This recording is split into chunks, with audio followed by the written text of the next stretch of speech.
Saludos a todos y bienvenido a este seminario de Apocalipsis. Estamos continuando el capítulo 12 de Apocalipsis. Este es un capítulo muy importante donde habla temas que nos ayudarán a entender más bien el conflicto que sucede entre el bien y el mal y las cosas que tenemos que hacer durante este tiempo justo antes de la segunda venida de Cristo. Para dar inicio, vamos a tener una oración. Padre nuestro que estás en los cielos, gracias te damos que nos das esta oportunidad más para poder estudiar tu palabra, para que nos ayudes a prepararnos para estar listos para tu segunda venida. Te pedimos que te quedes con nosotros y bendigas esta presentación y que todo lo que estudiemos aquí sea para honra y gloria tuya. Te lo pedimos no por merecerlo, sino por Cristo Jesús. Amén. Vamos a dar inicio a este capítulo 12, la siguiente sección, parte 2, y vamos a estar estudiando los versículos 6 al versículo 9. Vamos a hablar acerca de la mujer escapa del dragón, el mensaje de huida, el periodo de los 1260 días, el por qué los 3 años y medio, una guerra celestial, el origen del mal como suplemento, Satanás es arrojado del cielo y quién es el dragón.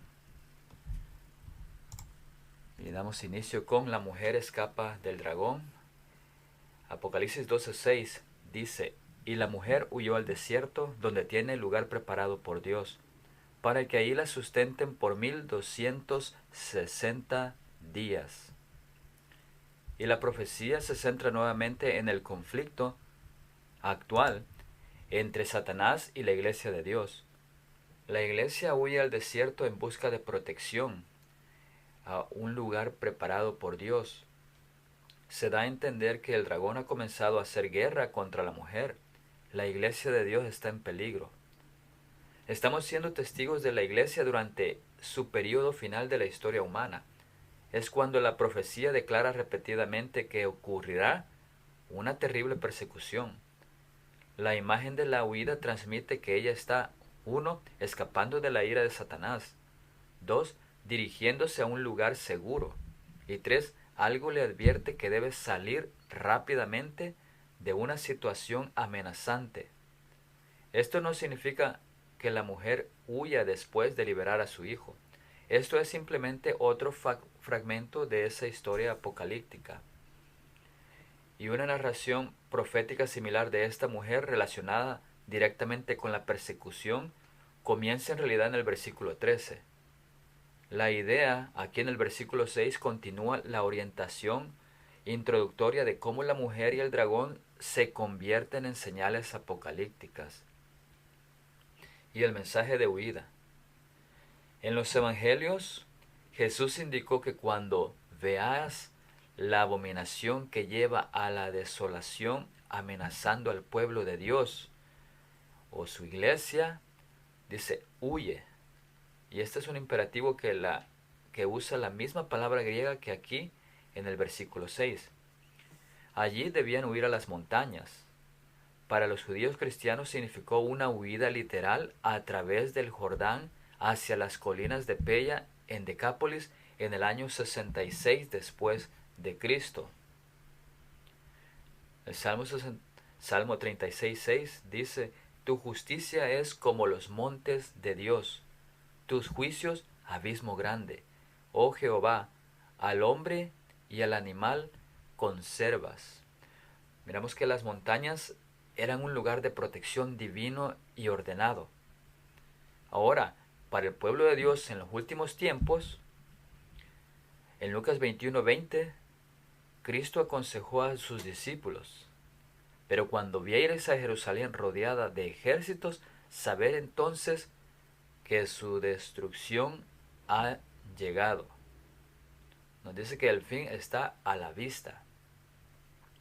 También en una narración paralela, Jesús señala en Marcos 13, del 14 al 18, que dice: Pero cuando veáis la abominación desoladora de que habló el profeta Daniel, puesta donde no debe estar, el que lee entienda, entonces los que estén en Judea huyan a los montes.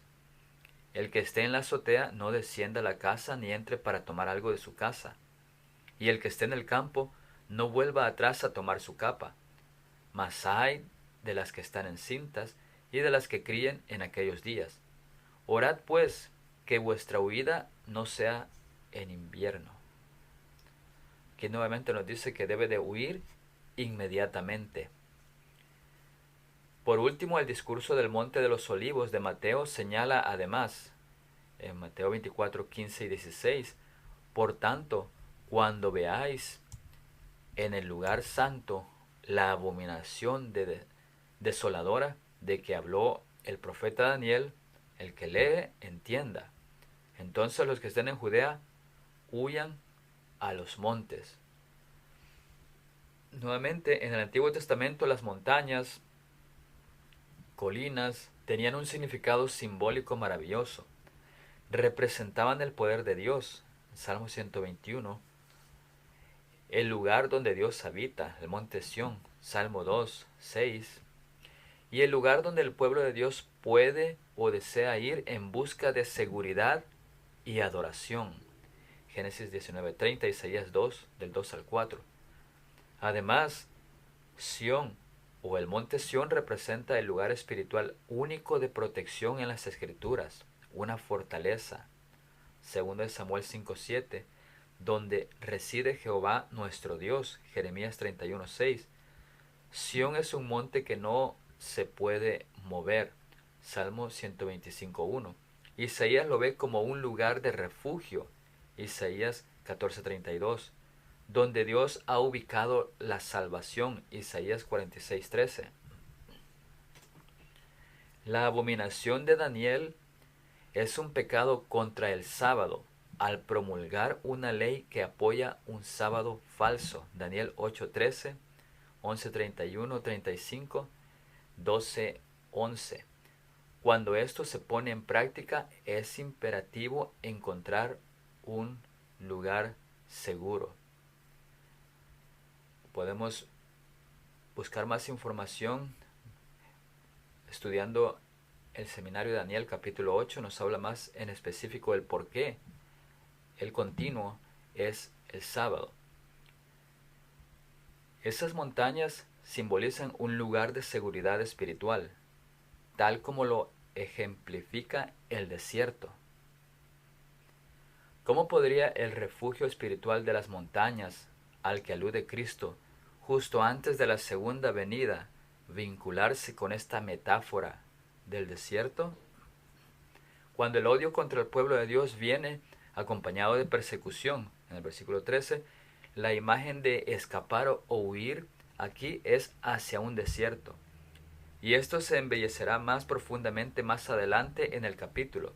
Sin embargo, hace eco de otras ricas metáforas del Antiguo Testamento, simbolizando nuevamente un lugar seguro. Cuando Israel huyó de Egipto al desierto, estaban protegidos y alimentados. Éxodo 16:32. El desierto es la avenida a través de la cual Dios guió a Israel a la tierra prometida. Deuteronomios 1:31, 9:7, 11:5. Incluso podría ser un lugar de protección en presencia de sus enemigos. Salmo 23 y 78. Todo este cuadro de escapar a un desierto o una montaña refleja un lugar divinamente designado. Cuando observe una situación amenazante, ya sea espiritual y física, dice, salid de Babilonia. Apocalipsis 18:2 dice, y clamó con voz potente diciendo, ha caído la gran Babilonia, y se ha hecho habitación de demonios y guarida de todo espíritu inmundo y albergue de toda ave inmunda y aborrecible. Y oí otra voz del cielo que decía, salid de ella, pueblo mío, para que no seáis partícipes de sus pecados, ni recibáis parte de sus plagas. Babilonia pronto será destruida. Lo veremos en el capítulo 16, versículo 19. Por protección física y espiritual se nos dice huid, salid. Tengo un refugio preparado para ti. Y esta invitación, este mandato es seguido por el pueblo de Dios, porque dice, ella, la iglesia, huyó al desierto. La iglesia de Dios nació a través de una experiencia de éxodo, en la que escaparon de Egipto, símbolo del mundo pecaminoso, de la persecución de los israelitas por parte del faraón. Se dirigían hacia el desierto, pero todavía estaban en Egipto. Éxodo 14. Esto se convierte en una metáfora de la iglesia del fin de los tiempos. La mujer. Dios los liberó en Éxodo 16, números 14, 20 al 35. Así como la mujer escapa a una experiencia en el desierto, así también el hijo varón o la descendencia será liberado. Ahora, un nuevo Israel, tanto judíos como gentiles, entra en su última experiencia en el desierto. Y miramos lo que dice en Efesios 2, del 11 al 19, sobre el Israel espiritual, que dice, en otro tiempo vosotros los gentiles en cuanto a la carne erais llamados incircuncisión. En aquel tiempo estabais sin Cristo, alejados de la ciudadanía de Israel y ajenos a los pactos de la promesa, sin esperanza y sin Dios en el mundo. Pero ahora en Cristo Jesús habéis sido hechos cercanos por la sangre de Cristo, porque Él es nuestra paz, que de ambos pueblos hizo uno, derribando la pared intermedia de separación y mediante la cruz reconciliando con Dios a ambos en un solo cuerpo, matando en ella las enemistades, porque por medio de Él los unos y los otros tenemos entrada por un mismo espíritu al Padre. Así que ya no sois extranjeros ni advenedizos, sino conciudadanos de los santos y miembros de la familia de Dios. Y así como los israelitas de la antigüedad fueron ciudadanos por Dios, cuidados por Dios en el desierto, árido, con maná, comida, agua y seguridad, Éxodo 16, de 4 al 5, ahora la iglesia será nutrida y defendida por Dios en su duro y peligroso entorno. Continúa el versículo 6 diciendo, ¿dónde tiene el lugar preparado por Dios para que allí la sustenten? Esto nos invita a reflexionar nuevamente sobre el significado elevado de un refugio en el desierto que Dios provee. Por tanto, he aquí, yo la seduciré y la traeré al desierto y le hablaré con dulzura. Oseas 2:14. La iglesia de Dios encuentra allí un refugio espiritual. Jesús fue al desierto cuando, siendo guiado por el Espíritu, en Mateo 4:1, Lucas 1:80, y eso lo preparó para terminar su obra. Las imágenes de montaña y desierto son similares. Esta palabra lugar es una metáfora de lo que Dios prepara especialmente para el Israel de los últimos días, los 144,000. No implica que Dios protegerá a su iglesia de la persecución, la tentación o incluso el martirio, pero es seguridad, una promesa divina, que tendrán protección y alimento espiritual. Se pondrá una mesa en medio de sus enemigos. Salmo 23. Los mensajes de huida reflejan una separación de una atmósfera pecaminosa y espiritualmente perturbadora. Y ese periodo de tiempo de los 1260, dice el versículo 6, sigue diciendo, por 1260 días.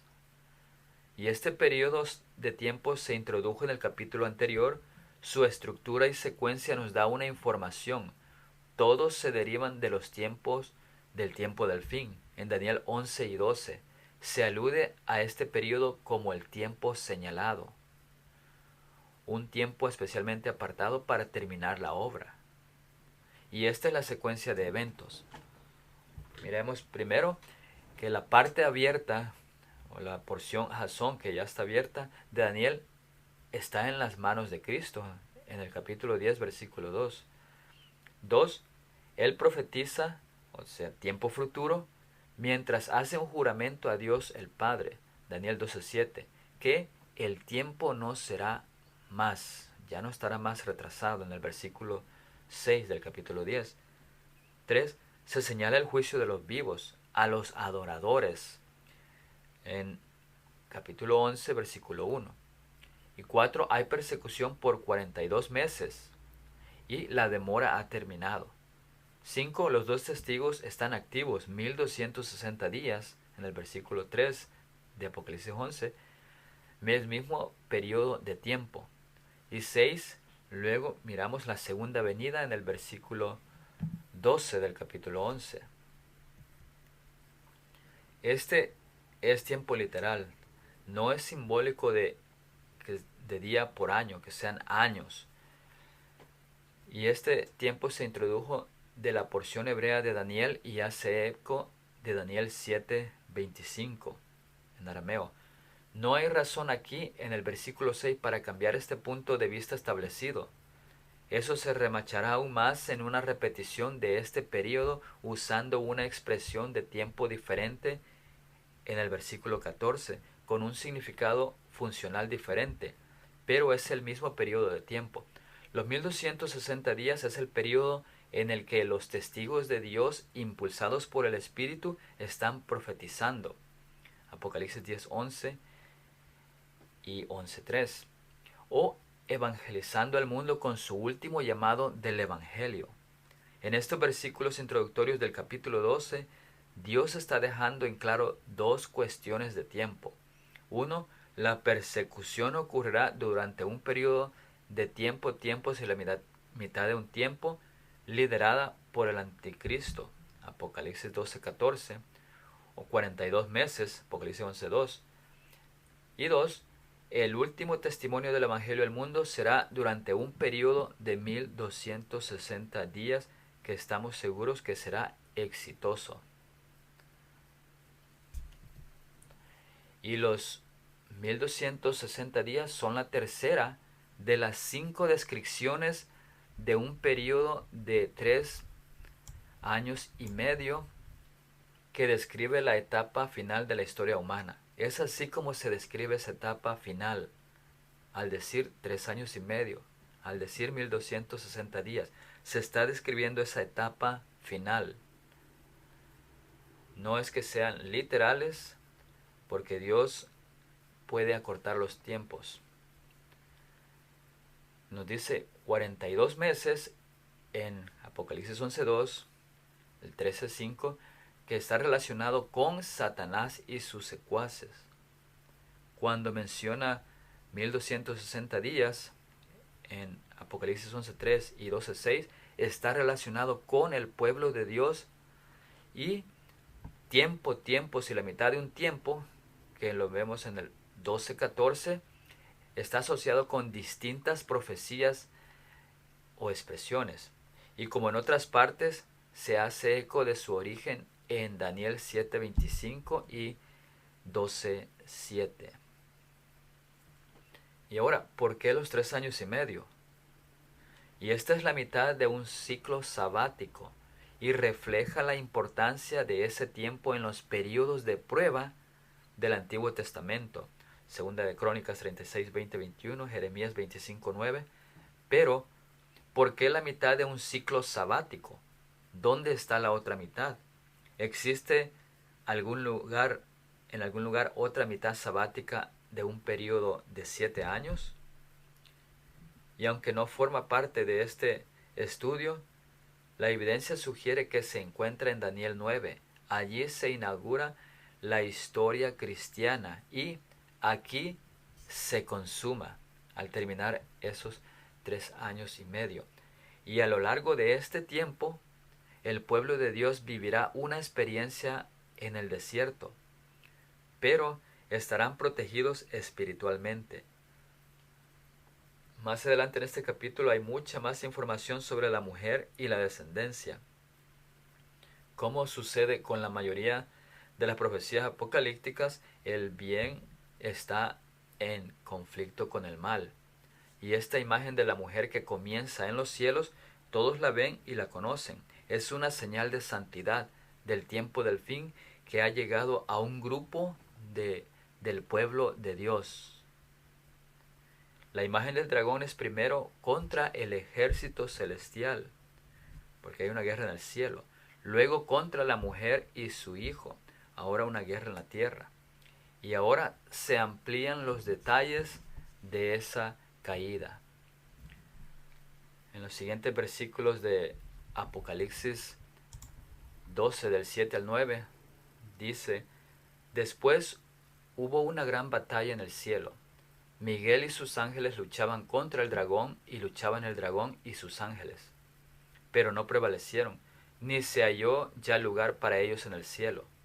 Y fue lanzado fuera el gran dragón, la serpiente antigua, que se llama Diablo y Satanás, el cual engaña al mundo entero. Fue arrojado a la tierra, y sus ángeles fueron arrojados con él. Miramos que ahora hay una guerra celestial que nos empieza desde el versículo 7. Y esta guerra, o polemos, significa un conflicto en el que alguien gana o obtiene la ventaja. La escena hace eco de la batalla que Gabriel tuvo con el príncipe de Persia, que probablemente es Satanás. Miguel vino al rescate de Gabriel después de una prueba de 21 días, Daniel 10:13, y más tarde Dios le informó a Daniel que Miguel era tu príncipe, en Daniel 10:21. Notemos que Miguel es el Mesías, descrito como Mesías príncipe en Daniel 9:25, y Miguel, el gran príncipe, en el capítulo 12, versículo 1 de Daniel, que nos dice que es el libertador. Y para comprender más lo que es Miguel, podemos comparar los siguientes pasajes de Daniel 12:1 y 2 con Juan 5:28, 29, 1 Tesalonicenses 4:16 y Judas capítulo 1, versículo 9. Y ahora vamos a ver el origen del mal. Vamos a ir a la raíz de por qué sucedió o cómo entró el mal, donde solo todo era perfección. Y esta sección está basado en el libro sobre la verdad sobre los ángeles. Y dice: los ángeles habían sido creados llenos de bondad y amor. Se amaban unos a otros sin parcialidad y a Dios en forma suprema. Ese amor los motivaba a complacer al Creador. Para ellos la ley de Dios no representaba un yugo penoso, sino que se deleitaban en cumplir sus mandamientos y estar atentos a la voz de su palabra. Sin embargo, en ese ambiente de paz y pureza se originó el pecado, en aquel que había sido perfecto en todos sus caminos. Esto está en la verdad sobre los ángeles, en la página 33. Y Ezequiel 28:17 nos dice que se enalteció tu corazón a causa de tu hermosura, corrompiste tu sabiduría a causa de tu esplendor. Yo te arrojé por tierra, delante de los reyes te pondré, para que miren en ti. Dios tenía un conocimiento de los eventos futuros aún antes de la creación del mundo. No adaptó sus propósitos a las circunstancias, sino permitió que éstas se desarrollaran. Esto es la revista Señales de los Tiempos en el año 1897. Dios no creó al mal, solo hizo lo bueno, aquello que es a su semejanza. El mal, el pecado y la muerte son el resultado de la desobediencia que se originó en Satanás. Eso está en la revista Review and Herald en agosto 4 de 1910. Aunque Dios había creado a Lucifer noble y hermoso y le había dado un alto honor entre la hueste angélica, no lo había colocado fuera de la posibilidad del mal. Poco a poco Lucifer llegó a albergar el deseo de ensalzarse. Aunque toda su gloria provenía de Dios, este poderoso ángel llegó a considerarla como perteneciente a sí mismo. Antes de que la gran controversia principiase, debía presentarse claramente a todos la voluntad de aquel cuya sabiduría y bondad eran la fuente de todo su regocijo. Y el gran Creador convocó a las huestes celestiales para conferir honra especial a su Hijo en presencia de todos los ángeles. Este estaba sentado en el trono con el Padre, con la multitud celestial de santos ángeles reunida a su alrededor. Entonces el Padre hizo saber que había ordenado que Cristo, su Hijo, fuera igual a Él, de modo que doquiera estuviese su Hijo, estaría Él mismo también. La palabra del Hijo debería obedecerse tan prontamente como la del Padre. Este había sido investido de la autoridad de comandar las huestes angélicas. Debía obrar especialmente en unión con Él en el proyecto de la creación de la tierra. Eso está en la verdad sobre los ángeles en la página 36. Y Lucifer estaba envidioso y tenía celos de Jesucristo. No obstante, cuando todos los ángeles se inclinaron ante él para reconocer su supremacia, gran autoridad y derecho de gobernar, se inclinó con ellos, pero su corazón estaba lleno de envidia y odio. Cristo formaba parte del consejo especial de Dios para considerar sus planes, mientras Lucifer los desconocía. No comprendía ni se le permitía conocer los propósitos de Dios. En cambio, Cristo era reconocido como soberano del cielo, con poder y autoridad iguales a los de Dios. Lucifer creyó que él era el favorito en el cielo entre los ángeles. Había sido sumamente exaltado, pero aspiraba llegar a la altura de Dios mismo. Se glorificaba en su propia exaltación. Sabía que los ángeles lo honraban. Tenía una misión especial que cumplir. Había estado cerca del gran Creador y los persistentes rayos de la gloriosa luz que rodeaban al Dios eterno habían resplandecido especialmente sobre él. Pensó en cómo los ángeles habían obedecido sus órdenes con placentera celeridad. ¿No eran sus vestiduras brillantes y hermosas? ¿Por qué había de honrar a Cristo más que a Él? Esto está en la historia de la redención, la página 13 y 14. Los ángeles reconocieron gozosamente la supremacia de Cristo y postrándose ante Él le rindieron su amor y adoración. Lucifer se postró con ellos, pero en su corazón se libraba un extraño y feroz conflicto. La verdad, la justicia y la lealtad luchaban contra los celos y la envidia.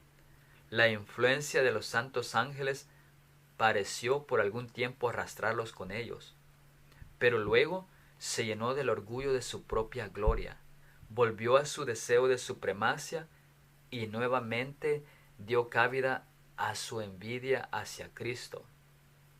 Eso está en la historia de los patriarcas y profetas, página 15. Salió de la presencia del Padre descontento y lleno de envidia contra Jesucristo. Les declaró que Él los había congregado a los ángeles para asegurarles que no soportaría más esa invasión de sus derechos y los de ellos, y que nunca más se inclinaría ante Cristo. Eso está en la historia de la redención, página 14. Y hubo discusión entre los ángeles. Lucifer y sus seguidores luchaban para reformar el gobierno de Dios. Estaban descontentos y se sentían infelices porque no podían indagar en su inescrutable sabiduría, ni averiguar sus propósitos al exaltar a su Hijo y dotarlo de poder y mando ilimitados. Se rebelaron contra la autoridad del Hijo. Satanás ambicionaba los más exaltados honores que Dios había concedido a su Hijo. Sentía envidia de él y comenzó a sembrar entre los ángeles que lo honraban como querubín cubridor el sentimiento de que no había sido honrado con el honor que su posición demandaba. Eso está en el Review and Herald del año 1874. Y mediante insinuaciones útiles, sugiriendo que Cristo había usurpado el lugar que le pertenecía a él, Lucifer sembró las semillas de la duda en la mente de muchos ángeles. Eso está en el libro Mensajero Educacional, el 11 de septiembre de 1908. Los ángeles leales trataron de reconciliar con la voluntad de su creador a ese poderoso ángel rebelde. Justificaron el acto de Dios al honrar a Cristo y con poderosos argumentos trataron de convencer a Lucifer de que no tenía entonces menos honra que la que había tenido antes, que el Padre proclamara el honor que había conferido a su Hijo. Le mostraron claramente que Cristo era el Hijo de Dios, que existía con él antes que los ángeles fueran creados y que siempre había estado a la diestra del Padre, sin que su tierna y amorosa autoridad hubiese sido puesta en tela de juicio hasta este momento, y que no había dado orden alguna que no fuera ejecutada con gozo por la hueste angélica. Argumentaron que el hecho de que Cristo recibiera honores especiales de parte del Padre en presencia de los ángeles no disminuía la honra que Lucifer había recibido hasta entonces. Lucifer ganó la simpatía de algunos de sus compañeros, sugiriéndoles pensamientos de crítica hacia el gobierno de Dios. Acusó a los ángeles leales de estar haciendo precisamente la misma labor que él hacía. Su política era confundirlos con argumentos sutiles acerca de los designios de Dios. Cubría de misterio todo lo sencillo y por medio de astuta perversión ponía en duda las declaraciones más claras de Jehová y su elevada posición. Tan íntimamente relacionado con el gobierno divino, daba mayor fuerza a sus pretensiones. El primer intento por derribar la ley de Dios, hecho entre los inmaculados habitantes del cielo, pareció por algún tiempo coronado de éxito. Un inmenso número de ángeles fue seducido. Dios, en su sabiduría, no expulsó inmediatamente a Satanás del cielo. Este acto no hubiera modificado sus argumentos y solo hubiese servido para fortalecer la rebelión. Hubiera creado simpatía por él como alguien que había sido tratado injustamente y hubiese arrastrado a un mayor número con él. Debía dársele tiempo para exponer y desarrollar más plenamente sus principios. Satanás se quejó de los supuestos defectos en el manejo de los asuntos celestiales y buscó llenar la mente de los ángeles con su insatisfacción debido a que no tenía la supremacia. Sembró semillas de duda e incredulidad. A causa de que no podía ser como Dios, se esforzó en instilar en la mente de los ángeles su propia envidia y descontento. Así fueron sembradas las semillas de la enemistad, para después ser presentadas como provenientes de los ángeles, y no de él mismo. De esta manera el engañador podía mostrar que los demás ángeles pensaban como él. Lucifer principió por insinuar dudas acerca de las leyes que gobernaban a los seres celestiales, sugiriendo que, aunque las leyes fuesen necesarias para los habitantes de los mundos, Los ángeles, siendo más elevados, no necesitaban semejantes restricciones, porque su propia sabiduría bastaba para guiarlos. Cuando él, Satanás, pecó en el cielo, aún los ángeles leales no discernieron plenamente su carácter. Esta es la razón por la cual Dios no destruyó en el acto a Satanás. Si lo hubiese hecho, los santos ángeles no hubieran percibido la justicia y el amor de Dios. Una duda acerca de la bondad de Dios habría sido una mala semilla productora de amargos frutos de pecado y dolor.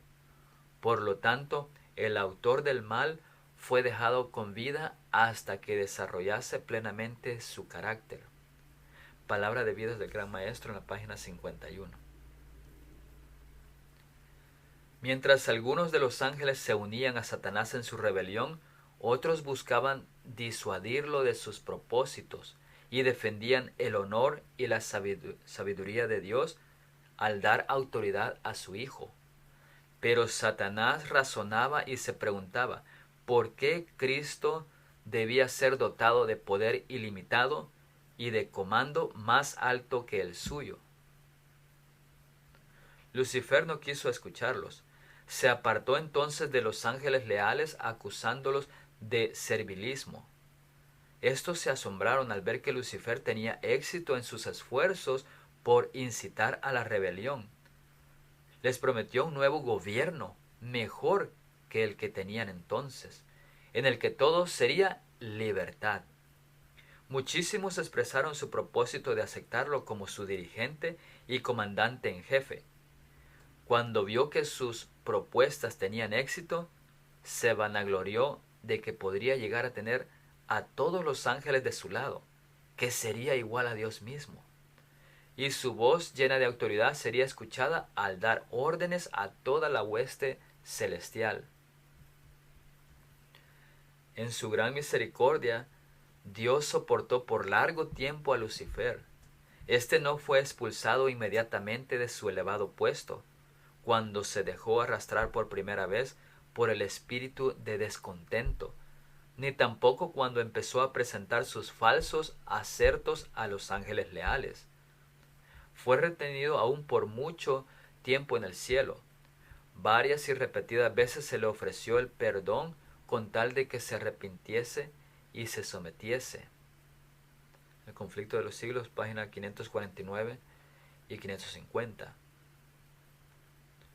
Y aunque había abandonado su puesto de querubín cubridor, si hubiese querido volver a Dios, reconociendo la sabiduría del Creador y conformándose con ocupar el lugar que se le asignó en el gran plan de Dios, habría sido restablecido en su puesto. Había llegado el momento de hacer una decisión final. Él debía someterse completamente a la divina soberanía o colocarse en abierta rebelión. Casi decidió volver sobre sus pasos, pero el orgullo no se lo permitió. En los concilios celestiales se decidió que los principios con los cuales se actuaría no destruirían en el acto el poder de Satanás. El propósito de Dios era colocar todas las cosas en una base de eterna seguridad. Se debía dar tiempo a Satanás para que desarrollase los principios que serían el fundamento de su gobierno. El universo celestial debía contemplar el resultado de esos postulados que Satanás consideraba superiores a los de Dios. El sistema de Dios debía ser contrastado con el sistema de Satanás. Los principios corruptos del gobierno de Satanás debían ser revelados. Debía mostrarse que los principios de justicia expresados en la ley de Dios son perfectos, inmutables y eternos. Satanás estaba determinado a hacer de sí mismo el centro de influencia. Si no podía ser la más alta autoridad del cielo, sería la más alta autoridad en rebelión contra el gobierno del cielo. Llegaría a ser cabeza para controlar y no ser controlado. Se convocó a toda la hueste angélica para que compareciera ante el Padre, a fin de que cada caso quedase decidido. Satanás manifestó con osadía su descontento porque Cristo había sido preferido antes que él. Se puso de pie orgullosamente y sostuvo que debía ser igual a Dios y participar en los concilios con el Padre y comprender sus propósitos. El Señor informó a Satanás que sólo revelaría sus secretos designios a su Hijo, y que requería que toda la familia celestial, incluido Satanás, le rindiera una obediencia absoluta e incuestionable, pero que él, Satanás, había demostrado que no merecía ocupar un lugar en el cielo. Entonces el enemigo señaló con regocijo a sus simpatizantes, que eran cerca de la mitad de los ángeles, y exclamó: ellos están conmigo. ¿Los expulsarás también y dejarás semejante vacío en el cielo? Declaró entonces que estaba preparado para hacer frente a la autoridad de Cristo y defender su lugar en el cielo por la fuerza de su poder, fuerza contra fuerza. El gran usurpador siguió justificándose hasta el mismo fin de la controversia en el cielo. Cuando se dio a saber que, con todos sus secuaces, iba a ser expulsado de las moradas de la dicha, el jefe rebelde declaró audazmente su desprecio de la ley del Creador. Denunció los estatutos divinos como restricción de su libertad y declaró que el objeto que él perseguía era asegurar la abolición de la ley, para que, libres de esta traba, las huestes del cielo pudiesen alcanzar un grado de existencia más elevado y glorioso. Jesús en las cortes celestiales había tratado de convencer a Satanás de su terrible error, hasta que por fin el maligno y sus simpatizantes fueron hallados en abierta rebelión contra Dios mismo. Está en el libro Cada día con Dios, la página 256. Cristo, como comandante del cielo, fue designado para acabar con la rebelión.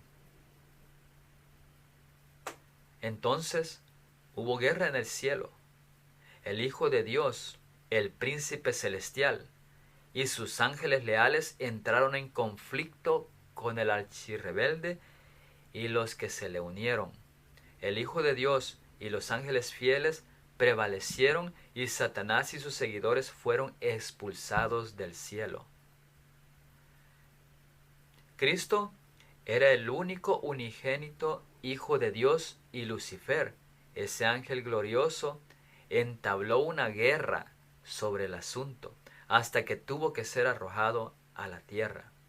Eso está en Cartas y Manuscritos, en el tomo 25, en el año 1910. Hubo ángeles que fueron expulsados del cielo porque no quisieron obrar en armonía con Dios. Cayeron de su elevada condición porque querían exaltarse a sí mismos. Habían llegado a esa situación porque se olvidaron de que su hermosura física y de carácter provenían del Señor Jesús. El hecho que los ángeles caídos querían ocultar era que Cristo es el unigénito Hijo de Dios, y por eso llegaron a la conclusión de que no tenían por qué consultar a Jesús. Salmos 2.2 nos dice: se levantarán los reyes de la tierra y príncipes consultarán unidos contra Jehová y contra su ungido, diciendo: pero yo he puesto mi rey sobre Sión, mi santo monte. Yo publicaré el decreto. Jehová me ha dicho: mi hijo eres tú, yo te engendré hoy. Y Salmo 110.1: Jehová dijo a mi Señor: siéntate a mi diestra hasta que ponga a tus enemigos por estrado de tus pies. Y así continuamos en el versículo 7. Miguel y sus ángeles luchaban contra el dragón, y luchaban el dragón y sus ángeles. Y en la literatura extrabíblica, Miguel derrota a Satanás y a sus aliados en el tiempo del fin. Jesús señaló en Lucas 10:18 que vio a Satanás caer del cielo como un rayo, tiempo pasado, probablemente refiriéndose a esa guerra en el cielo que él prevaleció. Nuevamente, esta guerra probablemente fue un evento primordial anticipando el tiempo de la creación. Habrá otras guerras entre Cristo y Satanás. Este es el encuentro primordial en el escatón. Ocurre la batalla final y la victoria divina, que lo miraremos en los capítulos 17 al 20. Y a pesar de esta caída o expulsión del cielo, se representa a Satanás como si todavía tuviera acceso al cielo. Miramos en Job capítulo 1, en Zacarías 3, y por un periodo de tiempo.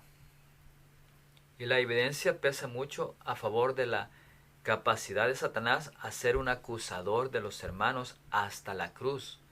Apocalipsis 12:10. Cuando Cristo exclamó consumado es en Juan 19:30, se pronunció un veredicto contra Satanás y su reino. Miguel no solo prevaleció en esa guerra celestial, sino que la condenación eterna de Satanás quedó sellada en la cruz. Posteriormente se afirma que la sangre de Cristo, Apocalipsis 12:11, dio la victoria a los vencedores. Apocalipsis 12:8 dice, pero no prevalecieron ni se halló ya lugar para ellos en el cielo. Y estas frases tienen un sentido absoluto de victoria. Satanás y sus ángeles ya no tienen derecho a ser parte de ese reino celestial. La frase lugar para ellos en el cielo es donde surgió el conflicto. Una frase similar ocurre en Apocalipsis 20:11, que alude a Daniel 2:35, donde una piedra destruye la imagen de Nabucodonosor, haciendo referencia a todos sus reinos, ya que no se hallará lugar para ellos. Se da el sentido una vez más de la condenación segura de Satanás y todas sus reglas terrenales. Versículo 9 dice, y fue lanzado fuera el dragón, la serpiente antigua que se llama Diablo y Satanás, el cual engaña al mundo entero, fue arrojado a la tierra y sus ángeles fueron arrojados con él. La alusión a esto se observó por primera vez en el capítulo 9, versículo 1, donde dice, vi una estrella caer, en el griego, en el pasado, del cielo a la tierra. Jesús había dicho, vi a Satanás caer del cielo como un rayo, Lucas 10:18. Esto continúa el tema principal del libro, la futilidad del odio de Satanás. Al ser arrojado, el cielo fue purificado. Se convirtió en un enemigo derrotado, como veremos en el versículo 12. Y en el versículo 4 se vio que el dragón y sus huestes o ángeles fueron arrojados del cielo o excomulgados. El término arrojar aquí usa la misma raíz, bayo, en griego, que es desplazado violentamente. Y esto continúa con los detalles de esa guerra y su expulsión. Fue en la cruz donde la base de sus acusaciones fue arrancada, y el pecador podría ser salvo. Los ángeles, señaló específicamente, quedaron confinados en este mundo, dice Judas 6, y los ángeles que no guardaron su dignidad, sino que abandonaron su propia morada, los ha guardado bajo oscuridad en prisiones eternas para el juicio del gran día. Se encuentran alusiones a esta caída en Isaías 14:12, que dice, ¿cómo has caído del cielo, oh lucero de la mañana, sol de la aurora? 1 Timoteo 3:6, Cristo vio que su propia crucifixión sentaría las bases para el arrojamiento final. En Juan 12:31, un acto judicial. Al final, entrará en el abismo durante 1000 años, en el capítulo 20 de Apocalipsis, y finalmente será arrojado a un lago de fuego, Apocalipsis 20:10. Juan 12:31 dice, ahora es el juicio de este mundo, ahora el príncipe de este mundo será echado fuera. Satanás es arrojado del cielo. Satanás fue arrojado al ser derrotado en el enfrentamiento cara a cara entre Cristo en condición humana y el diablo. La batalla duró durante la vida de Cristo en la tierra, especialmente los 3 años y medio durante su ministerio, comenzando en el desierto de la tentación. Cristo no entregó su vida hasta que hubo cumplido la obra que había venido a hacer, y con su último aliento exclamó: «Consumado es». La batalla había sido ganada. Su diestra y su brazo santo le habían conquistado la victoria. Todo el cielo se asoció al triunfo de Cristo. Satanás, derrotado, sabía que había perdido su reino. Eso está en El deseado de todas las gentes, página 706. Satanás ya no es el representante de la raza humana en los concilios celestiales. Fue lanzado fuera desde la victoria de Cristo en la cruz, pero al comenzar el juicio de los muertos, él tiene acceso para presentarse como acusador. Dice esta cita: mientras Jesús intercede por los súbditos de su gracia, Satanás los acusa ante Dios como transgresores. El gran seductor procuró arrastrarlos al escepticismo, hacerles perder la confianza en Dios, separarse de su amor y transgredir su ley. Ahora él señala la historia de sus vidas, los defectos de carácter, la falta de semejanza con Cristo, lo que deshonró a su Redentor, todos los pecados que les indujo a cometer, y a causa de esto los reclama como sus súbditos.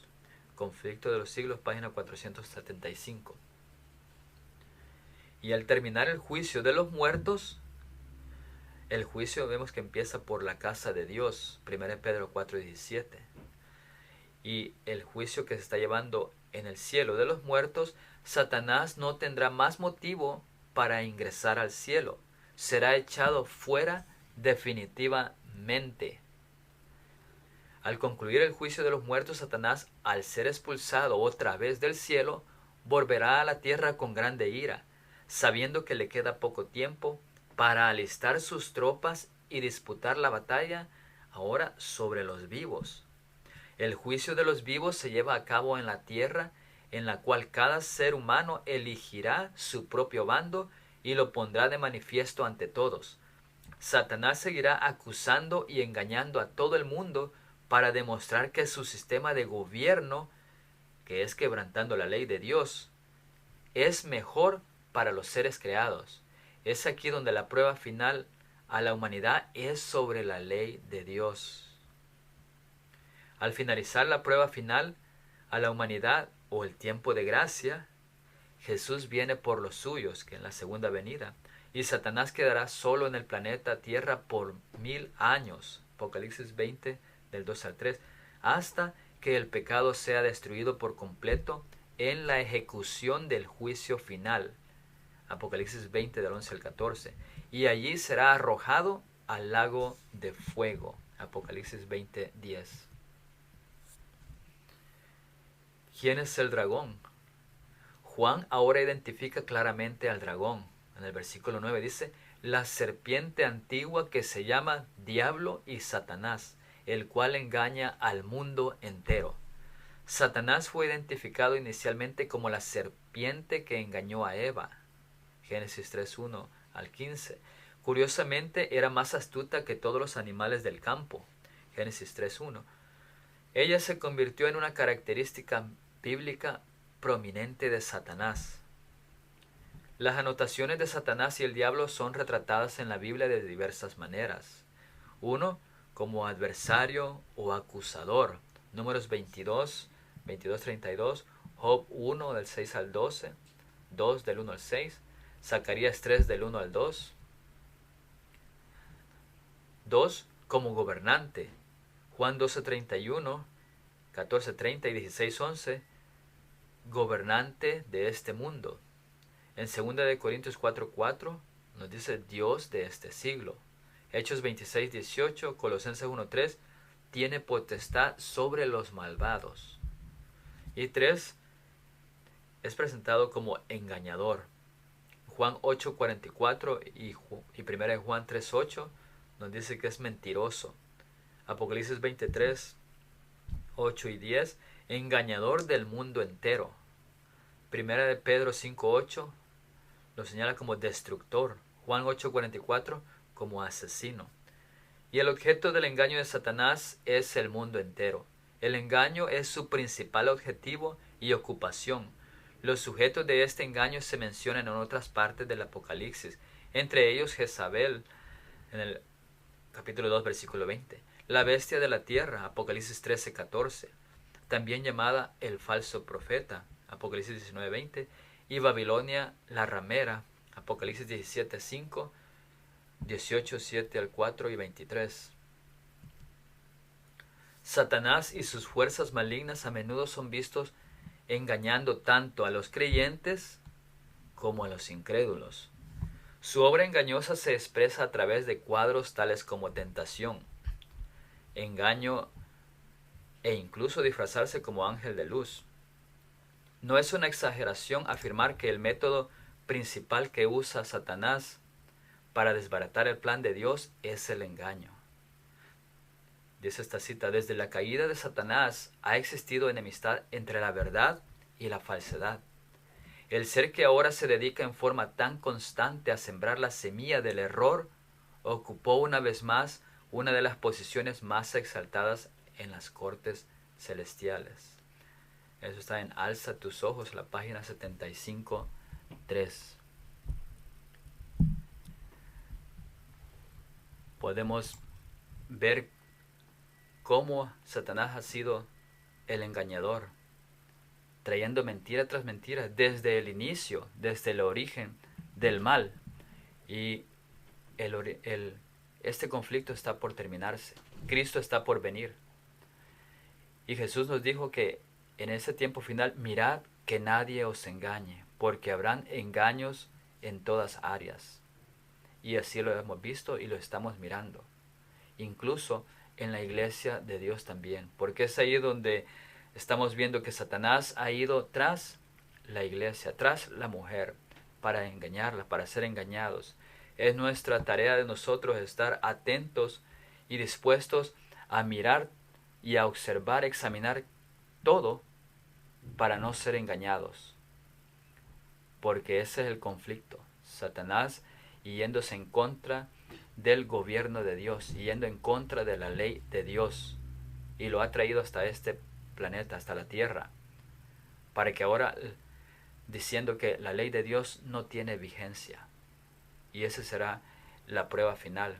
Estamos en un tiempo de pruebas, la prueba final sobre la ley, pero hay más pruebas que vienen sucediendo, que tal vez nosotros no nos hemos dado cuenta, pero están sucediendo.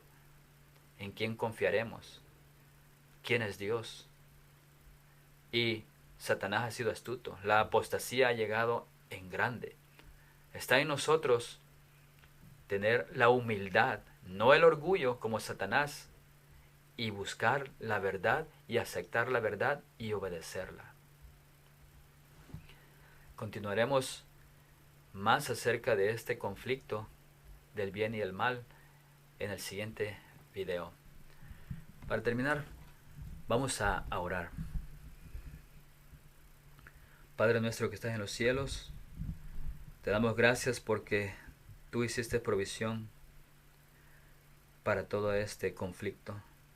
Gracias porque Jesús vino a morir, tu Hijo amado, aquí en la cruz, para salvarnos y darnos esa victoria. Satanás ha querido ocultar tanta verdad, pero si nosotros confiamos en ti, tú nos llevas hacia la verdad.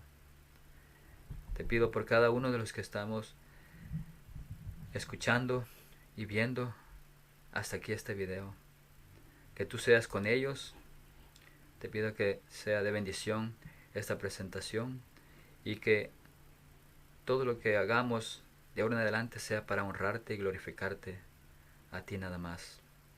Gracias te damos por todas las cosas y te lo pedimos no por merecerlo, sino por los méritos de tu Hijo amado, Cristo Jesús. Amén. Nuevamente continuaremos con la siguiente parte de este capítulo 12 que nos ayudará a entender más los siguientes capítulos 13 y 14 sobre este conflicto que está aquí y que estamos iniciando y que lo estamos viendo suceder. Somos parte de ello. Que Dios les bendiga y nos miremos hasta el próximo video.